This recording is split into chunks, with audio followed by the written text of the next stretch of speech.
So finally গাড়ি নিয়ে নিলাম। এটা হচ্ছে আমাদের গাড়ি। শামিম আসো, ঘুরাও। সো অনেক দিন ওয়েট করতেছিলাম গাড়িটার জন্য, কজ আমি গাড়িটা অ্যাডভান্স করে গিয়েছিলাম। ওনাদের নতুন একটা গাড়ি আসবে, সেই জন্য উনি আর বিক্রি করে নাই। সো ওনাদের গাড়িটাও চলে আসলো, আর আজকে আমিও ডিড ডকুমেন্ট কমপ্লিট করে গাড়িটা নিয়ে গেলাম। আমাদের কোম্পানির জন্য একটা গাড়ির প্রয়োজন ছিল।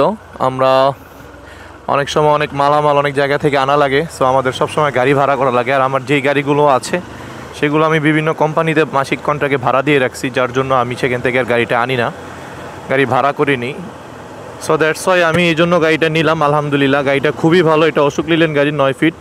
এই গাড়ি আমার এর আগেও ছিল। গাড়ির সার্ভিস খুবই ভালো দেয়। এটা 1 লিটারে প্রায় 13 কিলো যায়। এই গাড়িটা দিয়ে আমি আমার কোম্পানির কাজে ব্যবহার করব, আর পাশাপাশি আমার এক্সট্রা অনেক ট্রিপ হয়। কজ আপনারা জানেন যে আমার ফেসবুক পেজ আছে একটা ট্রাক ভাড়া, সেখান থেকে প্রচুর পরিমাণে ট্রিপ আসে, সেগুলো আমি অন্যান্য গাড়িকে দিয়ে দিই। সো আজকে থেকে আর দিব না, ইনশাআল্লাহ আমি আমার গাড়ি দিয়ে ট্রিপগুলো কমপ্লিট করব। আর আমাদের যে কোম্পানির কাজের জন্য নিয়েছি সেই কোম্পানির কাজটাও ভালোভাবে শেষ হবে আশা করি।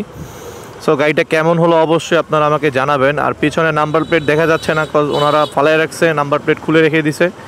তো আমি এটা নিয়ে, নাম্বার প্লেট বিআইটিতে আছে, আমি বিআইটি থেকে নাম্বার প্লেটগুলো নিয়ে আবার এগুলোতে গাড়িতে লাগাবো, তখন আবার সুন্দর হয়ে যাবে। আর গাড়িতে নাম্বার প্লেট পিছনে এবং সামনে রাখা খুবই জরুরি, খুবই, কারণ যে কোনো সময় একটা অ্যাক্সিডেন্ট দুর্ঘটনা হলে কেউ যাতে পিছন থেকে বা সামনে থেকে দেখতে পারে গাড়ির নাম্বারটা, এই জন্য মূলত দুই পাশেই গাড়ির নাম্বার প্লেট দেওয়া থাকে। আমার বাইকের ফুয়েল প্রায় শেষ, আমার মনে ছিল না ফুয়েল ভরার জন্য। এখন যদি ফুয়েলটা শেষ হয়ে যায় তাহলে আমাকে ঠেলা ছাড়া কোনো ওয়ে নেই। যদিও ঠেলা লাগবে না, আজকে আমার পিক আপ আমার সাথেই আছে, পিক আপে করে নিয়ে চলে যাব।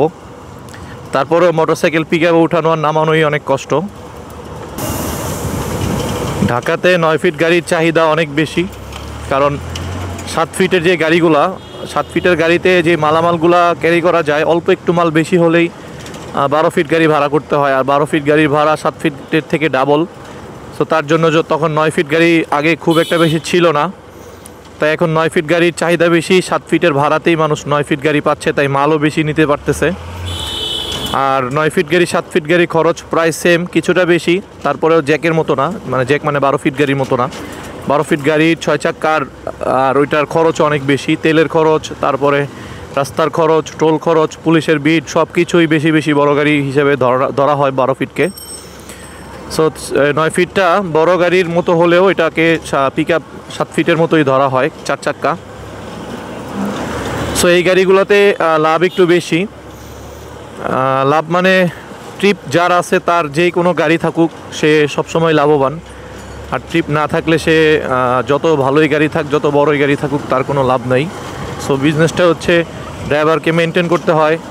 তারপরে শামিম তেল লই, আমি তেল নিয়ে নেই, তুমি একটু দাঁড়াও। সো 200 টাকা তেল নিয়ে নেই, আর নয়তো পরবর্তীতে আবার ঠেলা লাগতে পারে। ভাই তেল হবে না? 200 টাকা দেন তো, 200।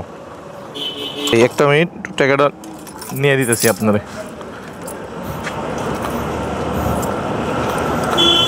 হ্যাঁ, টাকা রাখছি ড্রাইভারের কাছে, ভাঙতি টাকা দিয়েছিলাম, আমার কাছে আর টাকা নাই।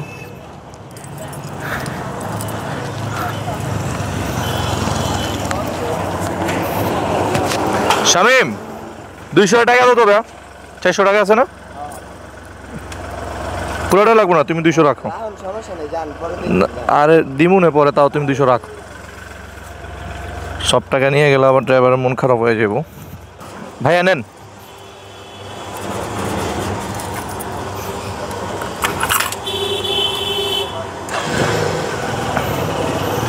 তেল নিয়ে নিলাম, রাস্তায় কখন শেষ হয়ে যায় আবার বিপদ।